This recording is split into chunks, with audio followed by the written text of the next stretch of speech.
itong proxy war, talagang tayo ang bala ng Amerikano.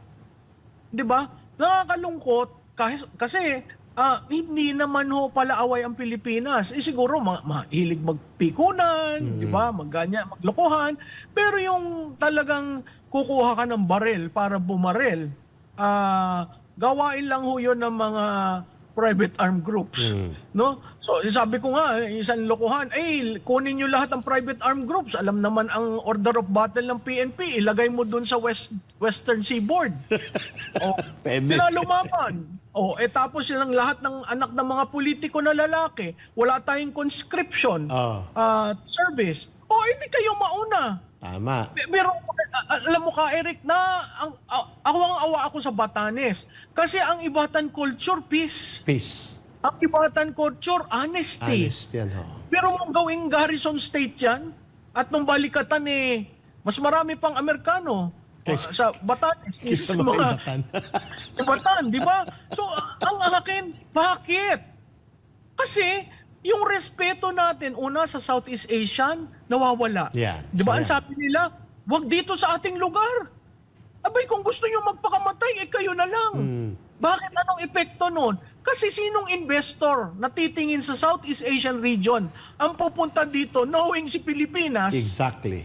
gusto makipag-away? Exactly. Di ba? Pangalawa, hindi naman natin kalaban ang China.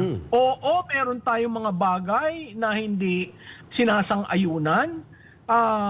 Pero lahat yan madadala sa usapan.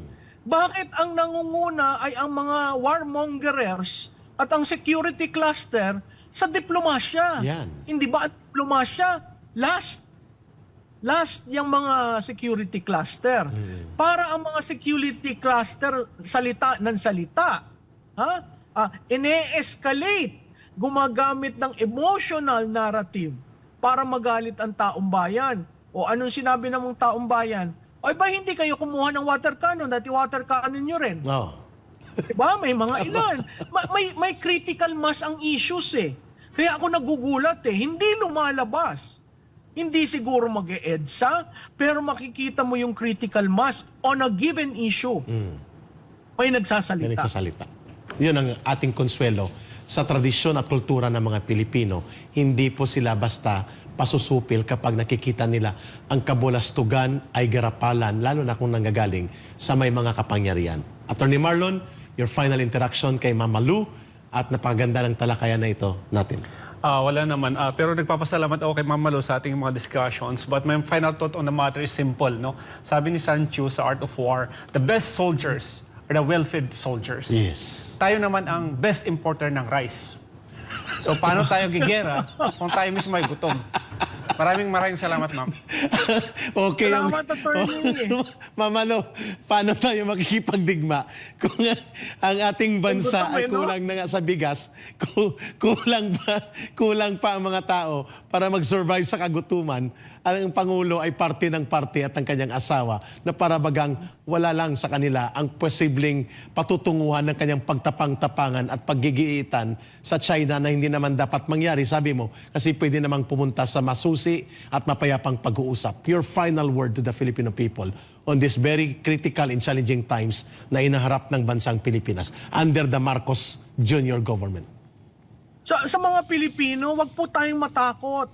Nanggaling na ho tayo sa ganyan na dumaan na ho tayo sa kasaysayan na yan. Ang ating pong lolo, lola, siguro dumaan yan World War II yan. Ang ating pong mga nanay, tatay, dumaan yan sa martial law.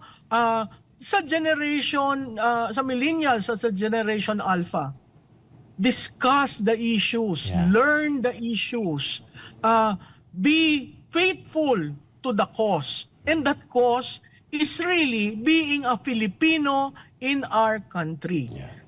Mahalin po natin ang Pilipinas, unahin po natin ang Pilipino. Yun.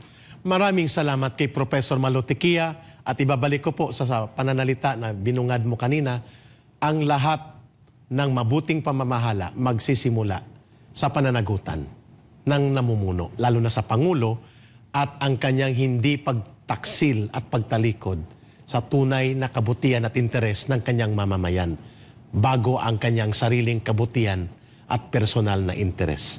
Iyon ang reminder natin sa Marcos Jr. government. Ang taong bayan na naghahanap ng mabuting pamamahala at pananagutan sa inyo ay hindi kalaban. Sila ay dapat bahagi ng totoong pagtindig sa mabuting pamamahala na inyong obligasyon dahil pinili po ninyo na maging Pangulo. Maraming salamat, Professor Malo Tequia. Ayun. Mabuhay po kayo, ma'am. Attorney Marlon, your final word for this episode. Sometimes we have to realize that it's not only leaders that needs to be changed, but also the systemic form of our government that had brought us to this issue. Lalo yung pinag-usapan ni Ma'am Malu kanina na how our leaders are being selected and how they are being elevated to office. And we have good models from across the world. Singapore, for example. Yes. So I think ang sa Pilipinas, andun pa rin yung pag-asa, no? Na our system of governance can be improved and enhanced to the point that ang pinag-usapan natin ay hindi kung gumagamit ng cocaine ang Pangulo, hindi. But whether or not they are doing a good job in managing the country. So I think there's hope for us, and I think this hope is still vested and rested upon the Filipino people. Ayun.